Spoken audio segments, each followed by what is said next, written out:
Hello, everyone, and welcome to another Project Dad's reading, The Time Machine by H.G. Wells, and we're now at Chapter 5.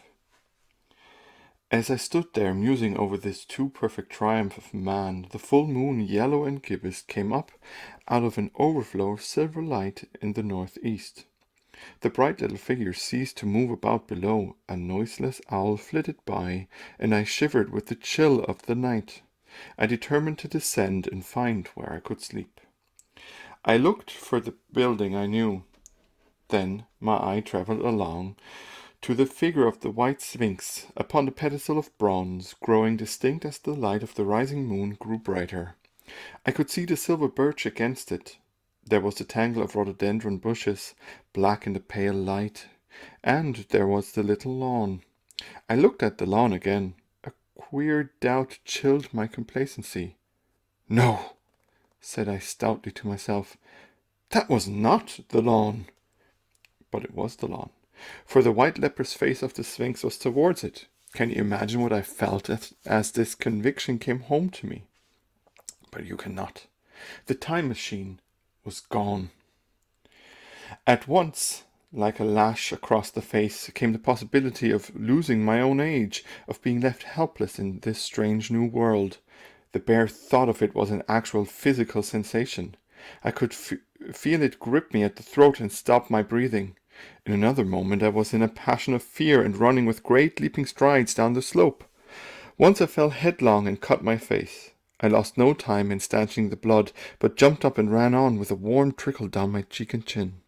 All the time I ran, I was saying to myself, "They have moved it a little, pushed it under the bushes out of the way." Nevertheless, I ran with all my might.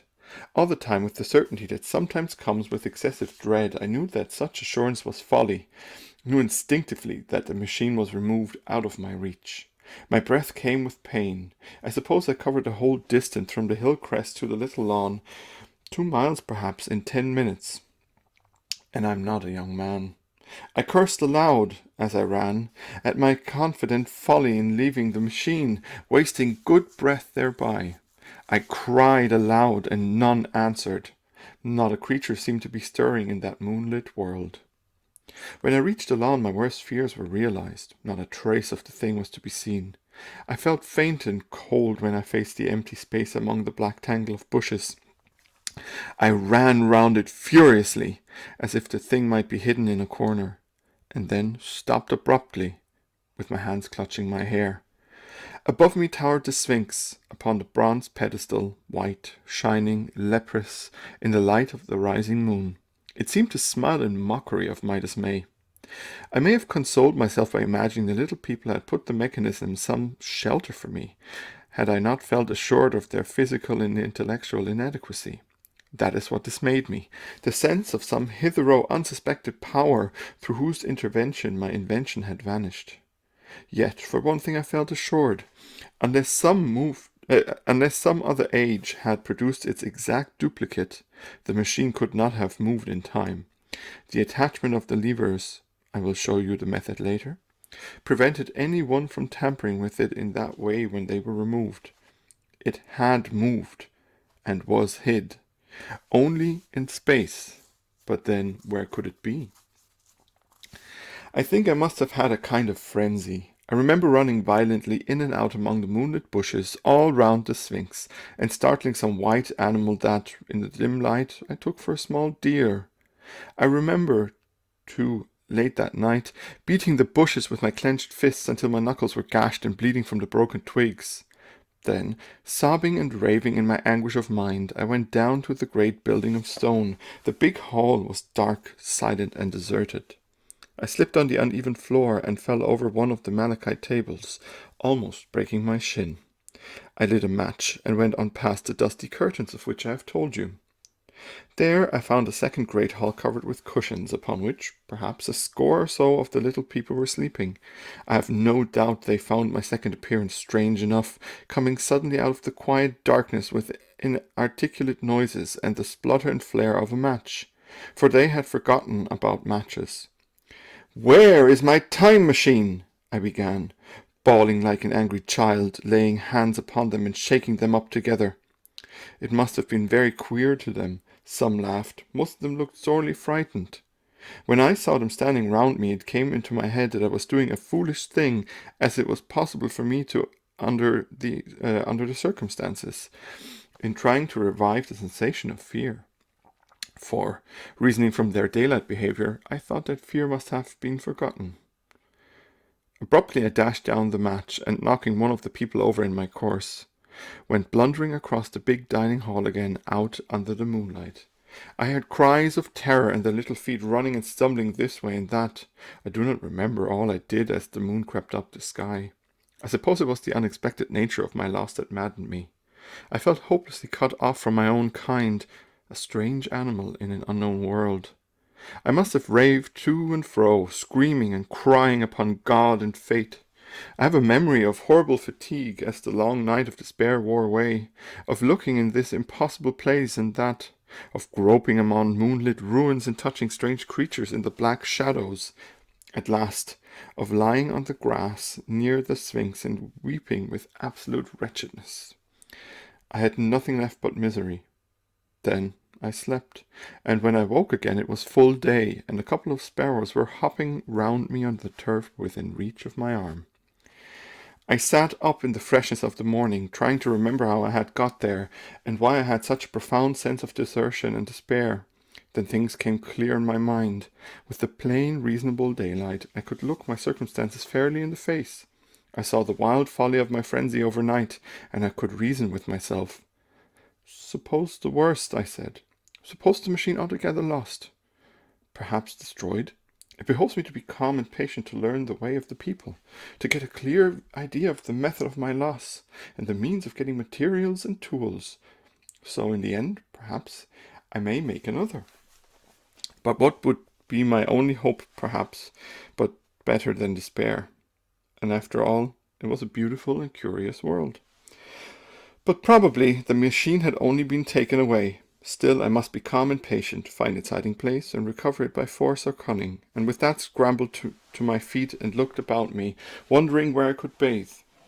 I felt weary, stiff, and travel-soiled. The freshness of the morning made me desire an equal freshness. I had exhausted my emotion. Indeed, as I went about my business, I found myself wondering at my intense excitement overnight. I made a careful examination of the ground about the little lawn. I wasted some time in futile questionings, conveyed as well as I was able to such of the little people as came by. They all failed to understand my gestures. Some were simply stolid. Some thought it was a jest and laughed at me. I had the hardest task in the world to keep my hands off their pretty, laughing faces. It was a foolish impulse, but the devil begotten of fear and blind anger was ill-curbed and still eager to take advantage of my perplexity. The turf gave better counsel. I found a groove ripped in it, about midway between the pedestal of the Sphinx and the marks of my feet where, on arrival, I had struggled with the overturned machine. There were other signs of removal about, with queer narrow footprints like those I could imagine made by a sloth. This directed my closer attention to the pedestal. It was, as I think I have said, of bronze. It was not a mere block, but highly decorated with deep framed panels on either side. I went and rapped at these. The pedestal was hollow. Examining the panels with care, I found them discontinuous with the frame. There were no handles or keyholes, but possibly the panels, if they were doors, as I supposed, opened from within. One thing was clear enough to my mind. It took no very great mental effort to infer that my time machine was inside that pedestal, but how it got there was a different problem. I saw the heads of 2 orange-clad people coming through the bushes and under some blossom-covered apple trees towards me. I turned smiling to them and beckoned them to me. They came, and then, pointing to the bronze pedestal, I tried to intimate my wish to open it. But at my first gesture towards this, they behaved very oddly. I don't know how to convey their expression to you. Suppose you were to use a grossly improper gesture to a delicate-minded woman. It is how she would look. They went off as if they had received the last possible insult. I tried a sweet-looking little chap in white next, with exactly the same result. Somehow, his manner made me feel ashamed of myself. But, as you know, I wanted the time machine, and I tried him once more. As he turned off like the others, my temper got the better of me. In 3 strides I was after him, had him by the loose part of his robe round the neck, and began dragging him towards the Sphinx. Then I saw the horror and repugnance of his face, and all of a sudden I let him go. But I was not beaten yet. I banged with my fist at the bronze panels. I thought I heard something stir inside. To be explicit, I thought I heard a sound like a chuckle, but I must have been mistaken. Then I got a big pebble from the river, and came and hammered till I had flattened a coil on the decorations, and the verdigris came off in powdery flakes.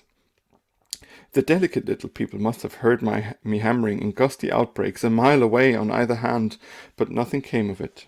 I saw a crowd of them upon the slopes, looking furtively at me. At last, hot and tired, I sat down to watch the place. I was too restless to watch. I am occidental for a long vigil. I could work at a problem for years, but to wait inactive for 24 hours? That is another matter. I got up after a time and began walking aimlessly through the bushes towards the hill again.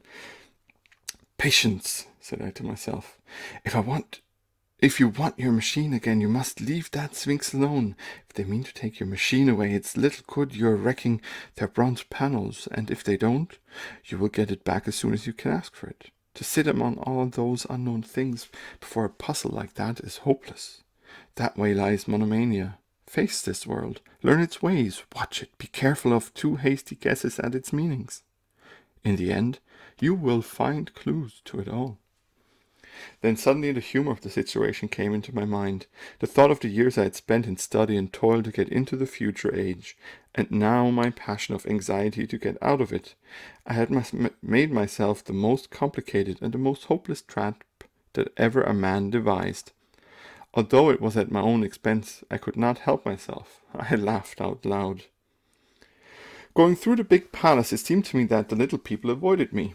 It may have been my fancy, or it may have been something to do with my hammering at the gates of bronze, yet I felt tolerably sure of their avoidance.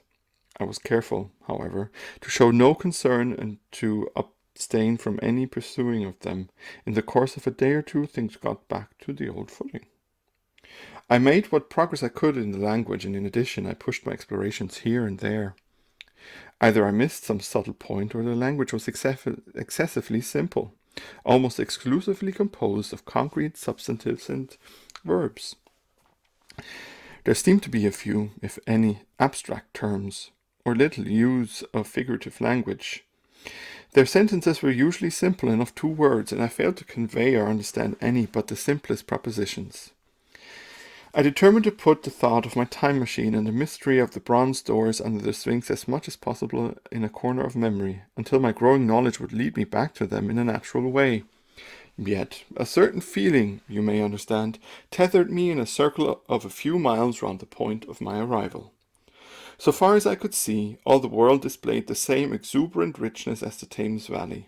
From every hill I climbed I saw the same abundance of splendid buildings, endlessly varied in material and style, the same clustering thickets of evergreens, the same blossom-laden trees and tree ferns. Here and there water shone like silver, and beyond, the land rose into blue undulating hills, and so faded into the serenity of the sky. A peculiar feature, which presently attracted my attention, was the presence of certain circular wells, several, as it seemed to me, of a very great depth.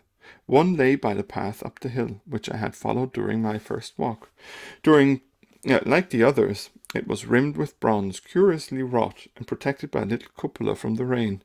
Sitting by the side of these wells, and peering down into the shafted darkness, I could see no gleam of water, nor could I start any reflection with a lighted match.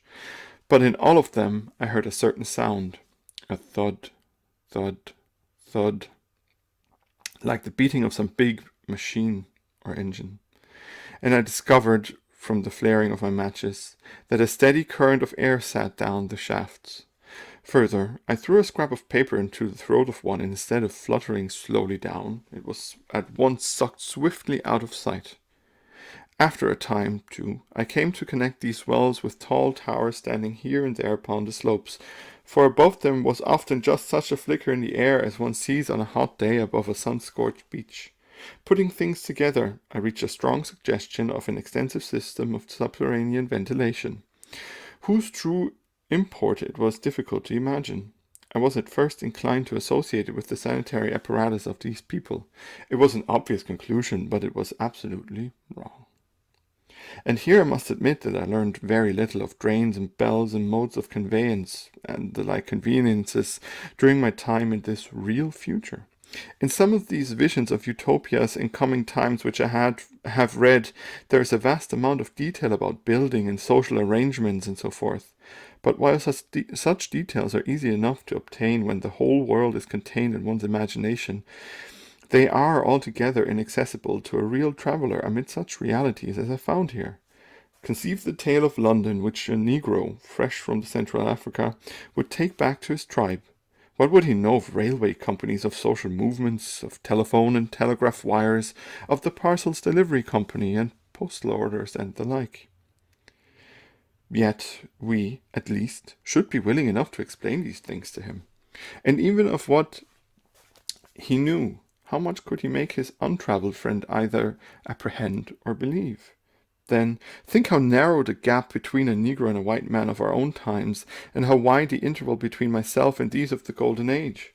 I was sensible of much which was unseen and which contributed to my comfort. But save for a general impression of automatic automation, I fear I can convey very little of the difference to your mind. In the matter of sepulture, for instance, I could see no signs of crematoria nor anything suggestive of tombs, but it occurred to me that, possibly, there might be cemeteries or crematoria somewhere beyond the range of my explorings. This, again, was a question I deliberately put to myself, and my curiosity was at first entirely defeated upon the point. The thing puzzled me, and I was led to make a further remark, which puzzled me even more. That aged and infirm among this people there were none.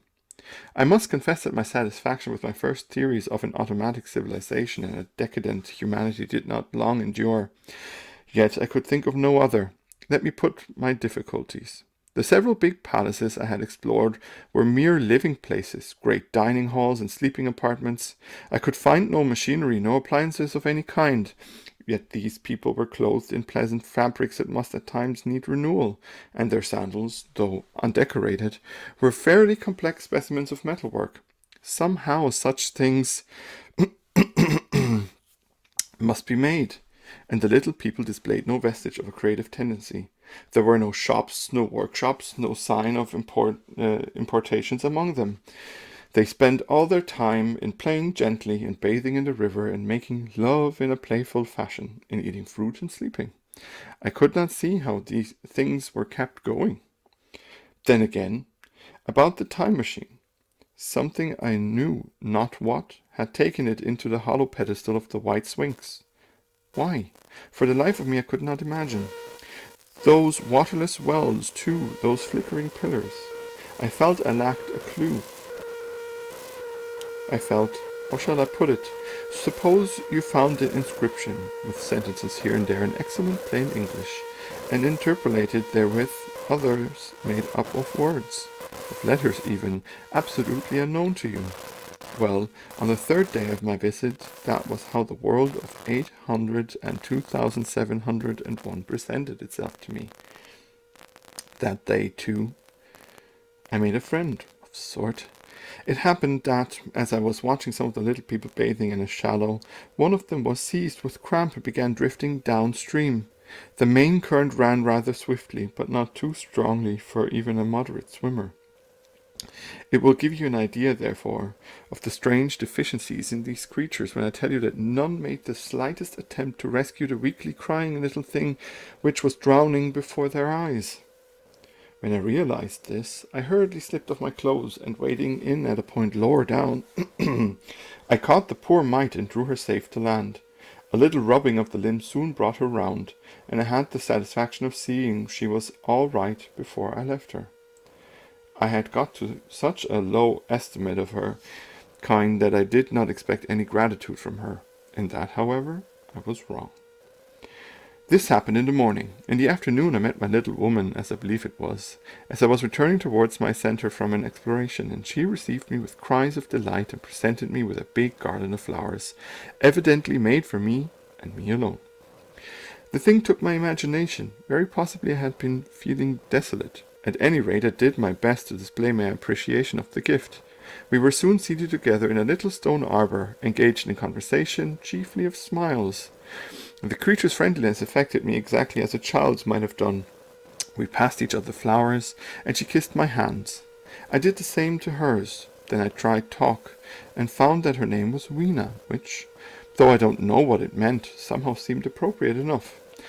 That was the beginning of a queer friendship which lasted a week, and ended, as I will tell you. She was exactly like a child.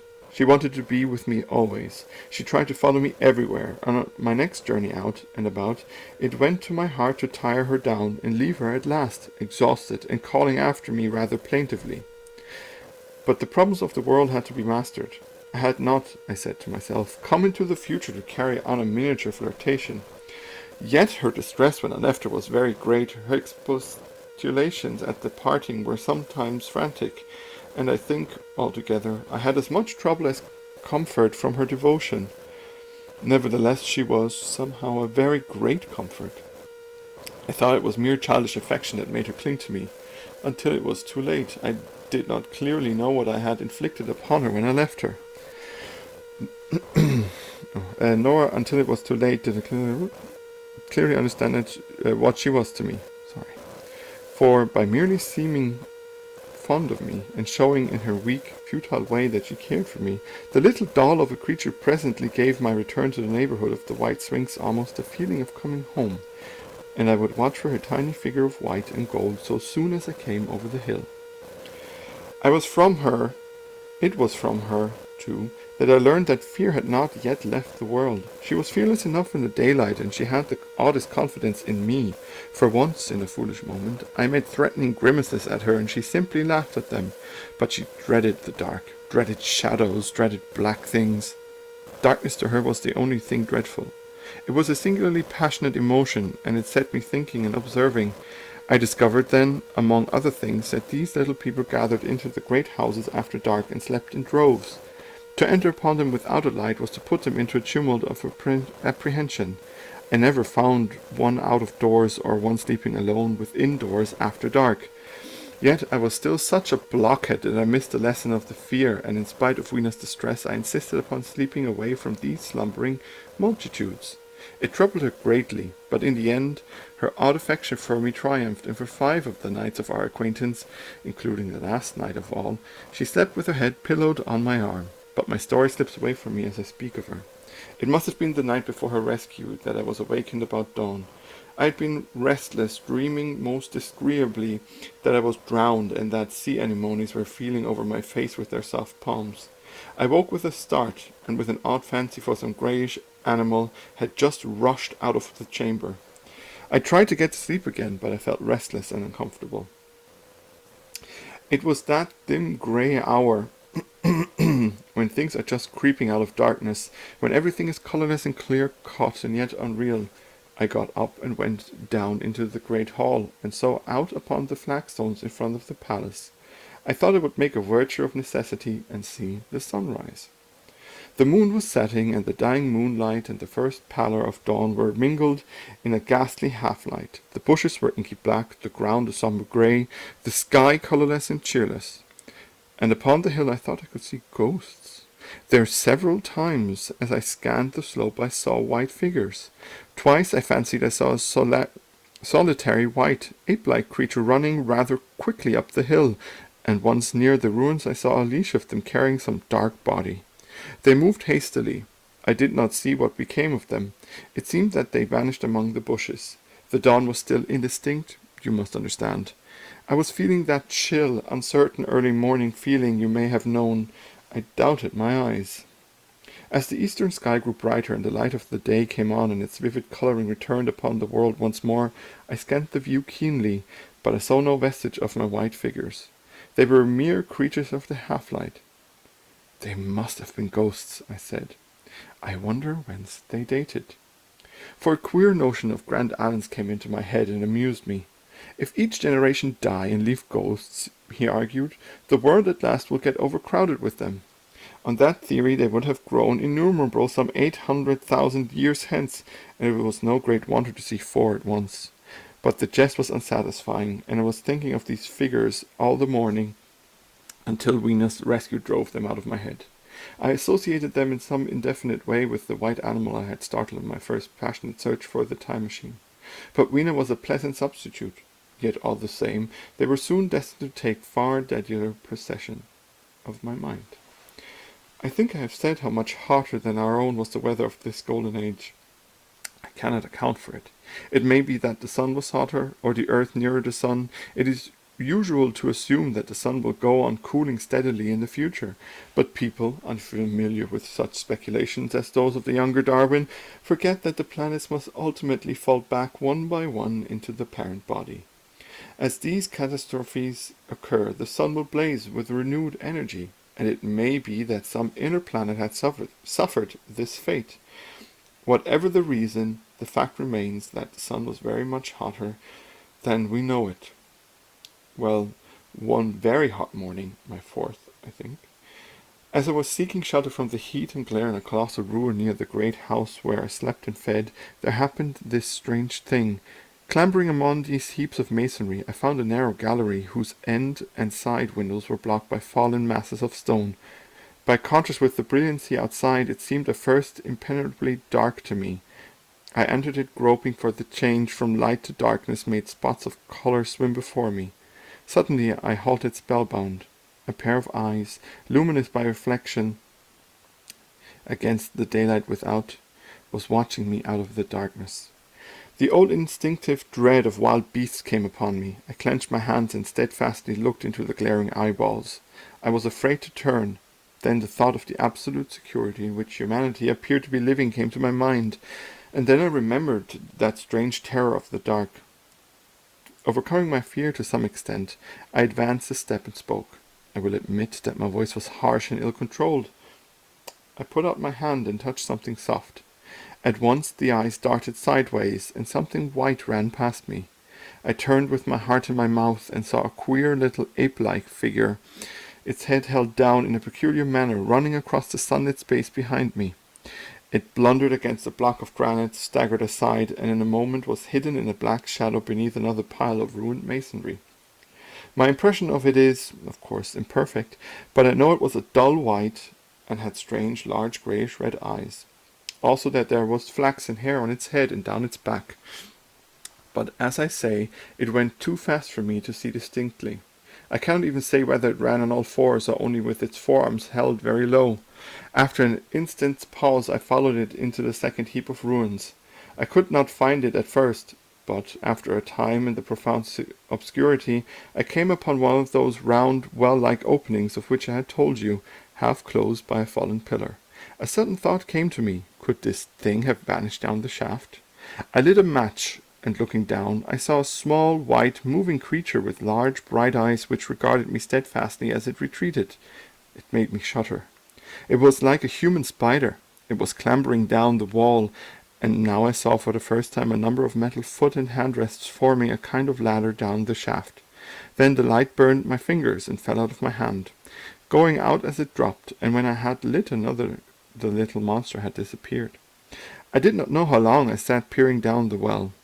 It was not for some time that I could succeed in persuading myself that the thing I had seen was human, but gradually the truth dawned on me, that man had not remained one species, but had differentiated into 2 distinct animals, that my graceful children of the upper world were not the sole descendants of our generation, but that this bleached, obscene, nocturnal thing, which had flashed before me, was also heir to all the ages. I thought of the flickering pillars and of my theory of an underground ventilation. I began to suspect their true import, and what, I wondered, was this lemur doing in my scene of a perfectly balanced organization?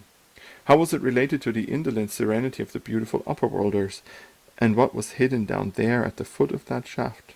I sat upon the edge of the well, telling myself that, at any rate, there was nothing to fear, and that there I must descend for the solution of my difficulties. and with all of us absolutely afraid to go. As I hesitated, two of the beautiful upper world people came running in their amorous sport across the daylight in the shadow. The male pursued the female, flinging flowers at her as he ran. They seemed distressed to find me, my arm against the overturned pillar, peering down the well. Apparently it was considered bad form to remark these apertures, for when I pointed to this one and tried to frame a question about it in their tongue, they were still more visibly distressed and turned away. But they were interested by my matches, and I struck some to amuse them. I tried them again about the well, and again I failed. So presently I left them, meaning to go back to Weena and see what I could get from her, but my mind was already in revolution. My guesses and impressions were slipping and sliding to a new adjustment.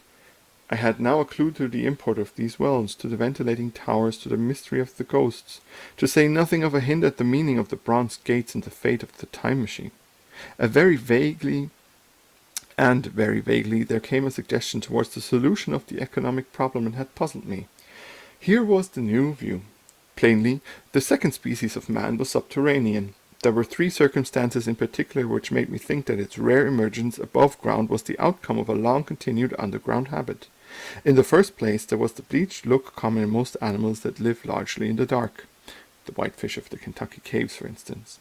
Then, those large eyes with that capacity for reflecting light are common features of nocturnal things. Witness the owl and the cat. And last of all, that evident confusion in the sunlight, the hasty yet fumbling awkward flight towards dark shadow, and that peculiar carriage of the head while in the light, all reinforced the theory of an extreme sensitiveness of the retina. Beneath my feet, then, the earth must be tunneled enormously, and these tunnelings were the habitat of the new race. The presence of ventilating shafts and wells along the hill slopes, everywhere in fact except along the river valley, showed how universal were its ramifications. What so natural, then, as to assume that it was in this artificial underworld that such work as was necessary to the comfort of the daylight race was done? The notion was so plausible that I at once accepted it, and went on to assume the how of this splitting of the human species. I dare say you will anticipate the shape of my theory, though for myself I very soon felt that it fell far short of the truth. At first, proceeding from the problems of our own age, it seemed clear as daylight to me that the gradual widening of the present merely temporary and social differences between the capitalist and the labourer was the key to the whole position. No doubt it will seem grotesque enough to you, and wildly incredible, and yet even now there are existing circumstances to point that way. There is a tendency to utilize underground space for the less ornamental purposes of civilization. There is the Metropolitan Railway in London, for instance. There are new electric railways, there are subways, there are underground workrooms and restaurants, and they increase and multiply. Evidently, I thought, this tendency had increased till industry had gradually lost its birthright in the sky. I mean that it had gone deeper and deeper into larger and ever larger underground factories, spending a still increasing amount of its time therein, till, in the end, even now does not an East End worker live in such artificial conditions as practically to be cut off from the natural surface of the earth? Again, the exclusive tendency of richer people, due no doubt to the increasing refinement of their education, and the widening gulf between them and the rude violence of the poor, is already leading to the closing, in their interests, of considerable portions of the surface of the land. About London, for instance, perhaps half the prettier country is shut in against intrusion, and this same widening gulf, which is due to the length and expense of the higher educational progress, and the increased facilities for and temptations towards refined habits on the part of the rich, will make that exchange between class and class, that promotion by intermarriage which at present retards the splitting of our species along lines of social stratification, less and less frequent. So, in the end, above ground you must have the haves, pursuing pleasure and comfort and beauty, and below ground the have-nots, the workers getting continually adapted to the condition of their labour. Once they were there, they would no doubt have to pay rent, and not a little of it, for the ventilation of their caves. And if they refused, they would starve or be suffocated for arrears. Such of them as were so constituted as to be miserable and rebellious would die, and, In the end, the balance being permanent, the survivors would become as well adapted to the conditions of the underground life and as happy in their way as the upper world people were to theirs. As it seemed to me, the refined beauty and the etulated pallor followed naturally enough. The great triumph of humanity I had dreamed of took a different shape in my mind. It had been no such triumph of moral education and general cooperation as I had imagined. Instead, I saw a real aristocracy armed with a perfected science and working to a logical conclusion the industrial system of today. Its triumph had not been simply a triumph over nature, but a triumph over nature and the fellow man. This, I must warn you, was my theory at the time. I had no convenient cicerone in the pattern of the utopian books. My explanation may be absolutely wrong. I still think it is the most plausible one. But even in this supposition, the balanced civilization that was at last attained must have long since passed its zenith, and was now far fallen into decay. The too perfect security of the upper worlders had led them to slow movement of degeneration, to a general dwindling in size, strength, and intelligence. That I could see clearly enough already. What had happened to the undergrounders I did not yet suspect, but from what I had seen of the Morlocks, that, by the by, was the name by which these creatures were called, I could imagine that the modification of the human type was even far more profound than among the Eloi, the beautiful race that I already knew. Then came troublesome thoughts, doubts. Why had the Morlocks taken my time machine? For I felt sure it was they who had taken it. Why, too, if the Eloi were masters, could they not restore the machine to me? And why were they so terribly afraid of the dark? I proceeded, as I have said, to question Weena about this underworld, but here again I was disappointed. At first she would not understand my questions, and presently she refused to answer them. She shivered as though the topic was unendurable, and when I pressed her, perhaps a little hastily, she burst into tears. They were the only tears except my own I ever saw in that golden age. When I saw them, I ceased abruptly to trouble about the Morlocks, and was only concerned in banishing these signs of the human inheritance from Weena's eyes, and very soon she was smiling and clapping her hands, while I solemnly burned a match. So, here we have the end of chapter 5 of H.G. Wells' The Time Machine. Thank you for listening to Dad's reading. I'm Steve, and I hope to see and you hear me next time.